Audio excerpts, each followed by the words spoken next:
இங்கே ஒருத்தங்க என்ன நினைக்கிறாங்க அப்படின்னா, தான் லைஃப்பில் அடுத்த ஸ்டெப்புக்கு போகணும் அப்படின்னு நினைக்கிறவங்க அதுக்கான உழைப்பை போடணும். நீங்கள் கடுமையாக உழைச்சிங்கன்னா கண்டிப்பாக முன்னேறுவீங்க, அடுத்த ஸ்டெப்புக்கு போய் நீங்களும் ஒரு பெரிய செலிப்ரிட்டி ஆவீங்க. ஆனால் அவங்க அது மாதிரிலாம் நினைக்கல.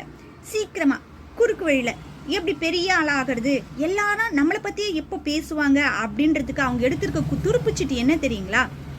வளர்ந்து வந்துட்டு இருக்கக்கூடிய ஒரு நபரை பிடிச்சி தேவையில்லாமல் இழுத்து பேசணும் அப்படின்னா அங்கே இருக்கக்கூடிய எல்லாரோட கவனமும் தான் மேலே திரும்பும். அந்த இடத்துல நம்ம முன்னேறி போகலாம் அப்படின்னு சொல்லிட்டு தப்பு கணக்கு போட்டுட்டு இருக்காங்க.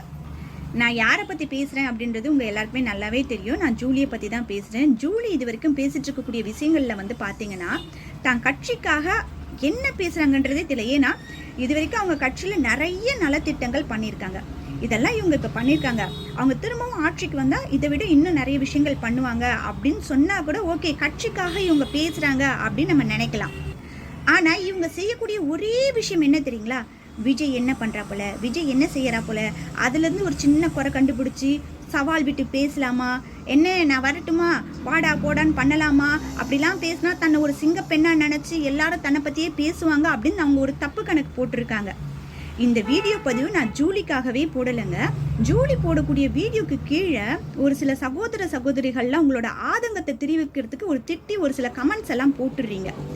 அதை என்ன நினச்சிக்கிறாங்க அப்படின்னா, பார்த்தீங்களா அப்போ நான் சொல்கிறது உண்மை தானே, அதனால தானே இவங்க கோபப்பட்டு போடுறாங்க அப்படின்னு சொல்லிட்டு அதையும் அவங்களுக்கு தகுந்த மாதிரி மாற்றிக்கிறாங்க. தயவு செஞ்சு இது மாதிரி ஆட்களுக்கு நீங்கள் கமெண்ட் மூலியமாக ரிப்ளை பண்ணவே பண்ணாதீங்க. நான் ஒத்துக்கிறேங்க, உங்களுக்கு பிடிச்சவங்கள யாராவது இது மாதிரி தரக்குறைவாக பேசும்பொழுது உங்களுக்கு கோபம் வரதான் செய்யும். அதனால தான் ஒரு சிலர் வந்து இது மாதிரி கமெண்ட்லாம் போடுறீங்க.